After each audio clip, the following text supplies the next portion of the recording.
Hello guys, এইকেইদিন ইমান বৰষুণ বাপ্পাও ঘৰত আহাৰ পৰা বৰষুণে শেষ নাই। এইটো ভিডিঅ'টো কিন্তু মোৰ আগৰে জুলাইৰে ভিডিঅ'।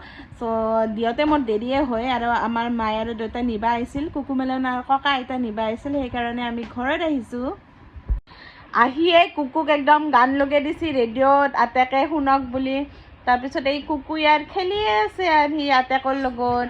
ৰাতিৰ আজি আৰু বেছি দেখা নাই, কি ধুনীয়াকৈ দেখছি না আটাইকে মৰি টানি আছে। উঠিয়ে বৰষুণ এইফালে আৰু এয়া আমাৰ হাঁহি চম্পা হাঁহি থাকে, আঙুলি খাই খাই হাঁহি থাকে। আমি কুকুমেলনৰ এই খিচাৰি বনাইছোঁ। আজি আমি খিচাৰি দিম, চিকেন দিছোঁ ইয়াতে খিচাৰিত। আৰু এইফালে আটাইকে পুৰা একদম বিচি আছে, একদম আটাইকৰ ডিউটিত লাগি আছে। এইফালে ওচৰৰে ভণ্টি দুটা আহিছে কুকুক ল'বা। মই বোলো ভাতটো বনাই লওঁ সোনকালে। আজি বনাইছোঁ মই লোকেল চিকেন, লগতে এতিয়া ভাতকেৰেলা আলুও ভাজিছোঁ। আৰু চাওঁ যে কুকুই খেলি আছে ধুনীয়াকৈ বাইককেইটাৰ লগত। খিচাৰি যে বনাইছিলোঁ তাক খুৱাই আছোঁ। তাৰপিছত মই তাক গা ধুৱাই দিলোঁ। কুকুক এই গেঞ্জি যাই তাৰ ফ্ৰকহেন হৈছে দীঘলা। তাৰপিছত মই এই ঘুগনি বনালোঁ, তাতে সেই দি দিছোঁ, পনীৰ দি দিছোঁ। কুকুই আইবাকৰ লগত খেলি আছে।